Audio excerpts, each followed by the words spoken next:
Good evening, I'm Keith Tebow. Welcome to the March 16th, 2017 edition of FRC Media News. On tap for tonight, we have another city resident throwing his hat into the ring to run for mayor. We also have an update on the new Durfee High School's construction project and a word from Mayor Correa about the importance of dealing with the city's opioid crisis. But first, let's discuss the news issues of the week. We bring in on the phone this week the managing digital news editor of the Herald News, Will Richmond. Hey, Will, how are you? I'm good, Keith. How you doing?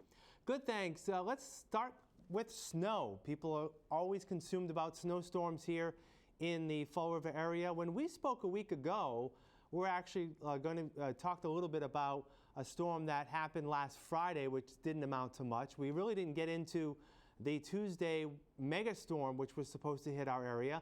And that really didn't amount to too much. Let me just ask you, Will, in terms of covering snowstorms at the paper, is there some sort of formula that you guys follow in terms of who you need to speak to and how you cover a storm? Well, we generally try to give some type of roundup about what's happened in Fall River and the surrounding towns, what it was like for those that were plowing the snow and that kind of thing. But along with that, we've come to find that our readers, in many cases, especially these bigger storms, are getting that information through the day as they're watching television or checking their phones or looking out the window. So while we want to provide that sort of essential service of telling the story of the day, we usually also try to find something a little more on the quirky side of that goes along with storms, which kind of led to our story from this Friday about pizza delivery drivers and right. what they do on snow days. So right, and I know one of your sister publications, the Providence Journal. I happened to read it on Tuesday and then into Wednesday. They actually had a story about how they followed one postman who still delivered the mail on Tuesday despite the heavy wet snow. So I guess it's tough with this day and age of everyone being connected 24/7 that the immediate information about the storm and its impact and how much we're going to get, people kind of get on their own. So you have to look at that different angle. Yeah, that's no longer sort of a newspaper-friendly story topic, because certainly if you're reading it in the paper, by the time you're reading it, in the case of a storm like this, the snow may be gone even. So right. You got to find something people might not be able to find on their own on a given day. All right. Well, hopefully with the spring starting, I believe, on Monday, hopefully this is the end of winter 2016-2017. But anyway, we like to start with what people care about, and that's definitely the snowstorm from last week. All right, let's get into the other news items of the week. We are beginning the process in terms of in local governments, the budgeting process. And this week at the Fall River School Committee meeting, Fall River School Superintendent Matthew Malone unveiled his first spending plan for the fiscal year 2018, which will begin in July. And it was actually, Will, a little bit earlier than what superintendents in the past have submitted to the committee. Yeah, so this process is about 2 months ahead of what we've traditionally seen under school administrations. Usually around this time, they're beginning the process of meeting with principals and department heads to kind of go over building requests and the needs as they develop the budget, and then usually a draft is presented to the committee around mid-May. So this certainly has sped up the process, and hopefully there's some positive outcomes that come from. Well, just some of the details that was noted from the superintendent's presentation. He announced that he's looking at about $1 million over the $140 million in net school spending, which is the amount of money that directly relates to educating students here in the city. I believe in this year's budget, Will, the city did pay a little bit more above net school spending, or did they just meet it this year? I believe they were slightly above, right. Above net school spending for the current fiscal year. Right, and also he's looking to reallocate some $1.3 million into new instructional and support positions. And the other good news, again, this is preliminary in terms of the superintendent's budget, is he doesn't foresee any layoffs due to budget constraints, just maybe people moving positions. And that's always good to see when it comes to any level of government, people getting at least a sense that in the early going that there will be no layoffs. Yeah, and that's certainly one of the aspects of the earlier budget process as well. In the past, we would see that layoff notices would have to go out because the budget hadn't been approved yet. Mm-hmm. There was uncertainty, but despite contractual requirements with unions that notices go out by a certain date, even if a higher budget would ultimately be approved, those notices would go out because of the uncertainty about that approval. So hopefully this is one of those positive factors of an earlier budget process as well. Right, and we hope to hear more about the budget process for the school committee moving forward, and we hope to also speak to some of the school committee members to get their thoughts on Matthew Malone's first budget as superintendent of schools. All right, moving forward to another sort of budgetary issue. The city of Fall River has a contract to provide wellness services for city employees, and the city was looking to purchase a building sort of right across the street from Government Center and across the street from the post office at 38 3rd Street. Mayor Correa had made his intentions known to spend upwards of $1.5 million to purchase the building at 38 3rd Street, which once housed the International Lady Garment Workers Union location for a number of years. But the mayor this week pulled that purchase off the table. Why did he do that, Will? Well, there's been a lot of pushback from the city council on that purchase. People who had been in the building found it to be in very poor condition. Even some concerns about, I think, floors falling out and that kind of thing. So there would have been, in addition to purchasing the property, there would have been a pretty substantial investment needed to rehab it as well. And I think ultimately, between the pushback, the condition of the building, it just was viewed as maybe a bad investment on the city then to house a wellness center there. Right. Something to note is the city's not giving up on its plans to create some sort of health clinic or health care facility for city workers. It's just that it probably now won't be at this building, and I would think the mayor is going to continue to seek other avenues for that. Is that correct? Right. He mentioned that as they continue to explore the concept, they'd be more likely to rent space in a facility than outright purchase something to house a wellness center. All right, our final topic for the week, we've been following a lot of action at the Fall River Housing Authority, a lot of it concerning some action by the Housing Authority Board to discipline employees and those employees' potential participation in a state investigation against the Housing Authority. Well, this week, one member of the Housing Authority Board of Commissioners has been accused of not meeting the requirements as being a union board member on that Board of Commissioners. Commissioner Scott Charette, who has been appointed by Mayor Correa to serve on the board, has to meet some requirements in terms of union participation. He has to be a union member, one, and two, he also has to be a resident of Fall River, and it looks like he may not meet any of those criteria. Is that correct? Well, in his statement to us, he indicated that he's currently living at his parents' home due to a personal situation. That home is in Fall River, but also he mentioned that when in his written statement, he said that when he joined the board, he was a member of the union. The statement was not clear as to his current status, and the head of the Southeastern Massachusetts Labor Council is disputing his active status in any union, saying that through their investigation they've not been able to find any proof of current union membership. They've checked in with a couple of unions and they've not confirmed his membership. So, what his current status is, while he's saying he's not leaving the board because he meets the criteria, it's not clear just what that union status of his is at this point. Right. So definitely a lot of disarray at the Fall River Housing Authority. And again, we'll continue to follow that, as will the Herald News. All right, Will, what's taking place at the paper over the next few days?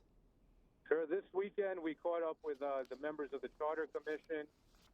The charter is currently in the hands of the Attorney General for a legal review, and a public hearing is being held on Tuesday. So we caught up with them to get some highlights of what to expect in the charter revision. And I'll also have a recap. I just finished a sit-down with Senator Elizabeth Warren as part of a Gateway Cities Editors Conference today. Oh, good. So I'll be recapping that in my weekly column as well.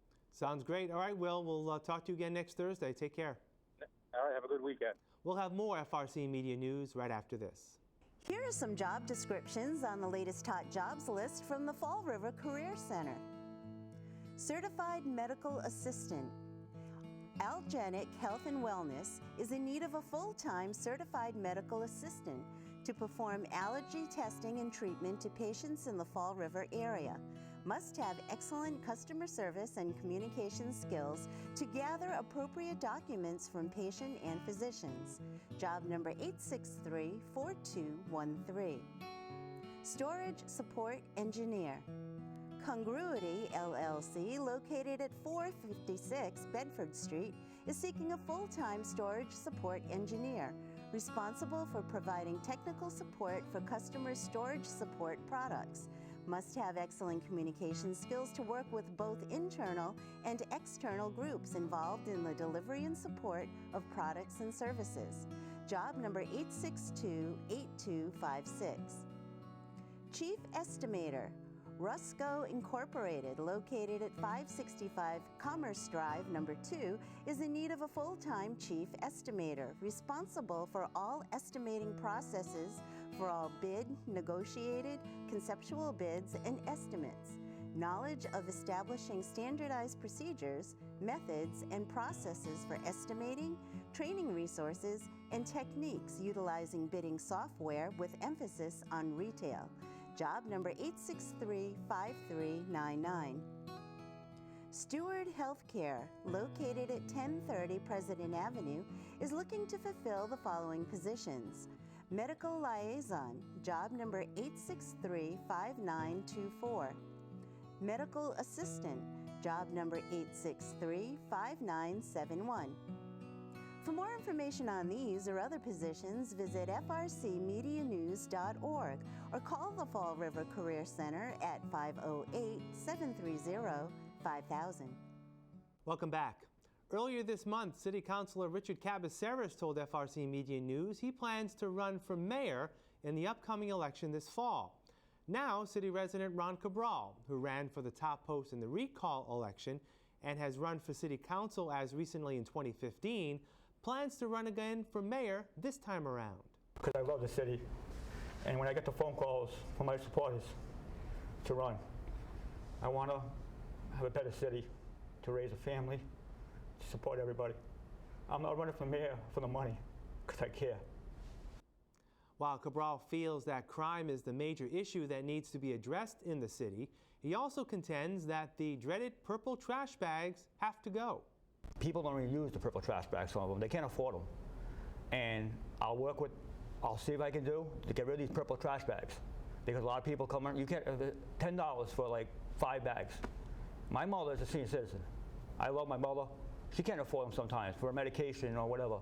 I have to pay my own pocket. I'm a taxpayer. Even though I work for the city of Fall River, I risk my life every day for the residents. I cross the kids every day. And that's why I'm running. When you see the parents beeping the horn at you already, and they know who you are. As reported last week, the Stanley Street Treatment and Resource Center plans to build a 30-bed facility on property it recently purchased on Weaver Street. The plan announced last week was met with some opposition, one strong voice against the proposal coming from State Representative Carol Fiola. While Mayor Jaziel Correa has not officially come out as being in favor of the new treatment center, he has voiced concern that state representatives continue their involvement in easing the city's opioid crisis. The opiate crisis, making sure there's more funding in research and prevention as well as treatment. That's going to be really important. Homelessness is another thing that's going to be important. I was speaking with Vice President of the Council, Linda Pereira, and that's on her mind, homelessness, making sure that people that in our area need the funding and the support systems to be able to get themselves out of certain situations. So that's some of the topics that I think they should be discussing. We'll have more FRC Media News right after this.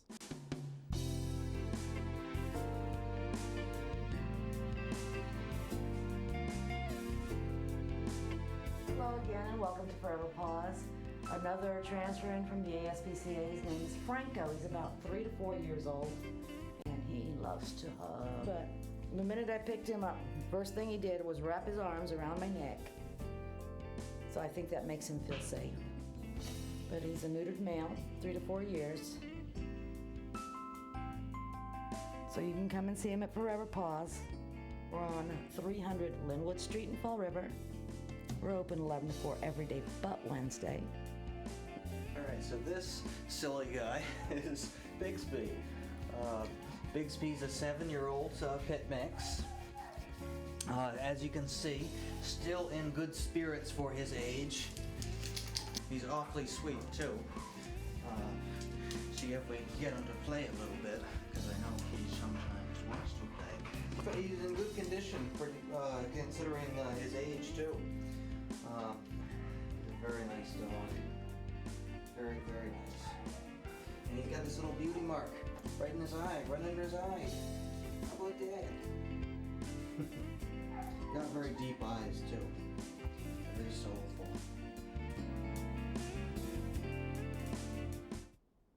Plans to construct a new Durfee High School are moving forward as planned, according to the city's Director of Buildings and Grounds, Ken Pacheco.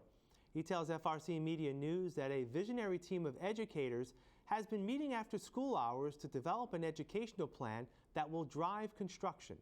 And they are probably about 50 or 60 strong of students, faculty members, administration, a few members from the building committee are there, and basically work in small groups and usually take a discipline, for instance, the arts, or they'll take math, they'll take the English, science, and then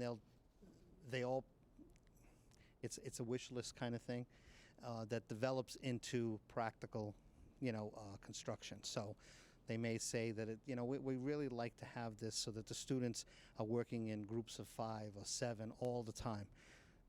Okay, so let's see what that looks like and how that works. And then the other piece is that we don't want a hallway to be just a hallway. So we want stuff going on in the hallway.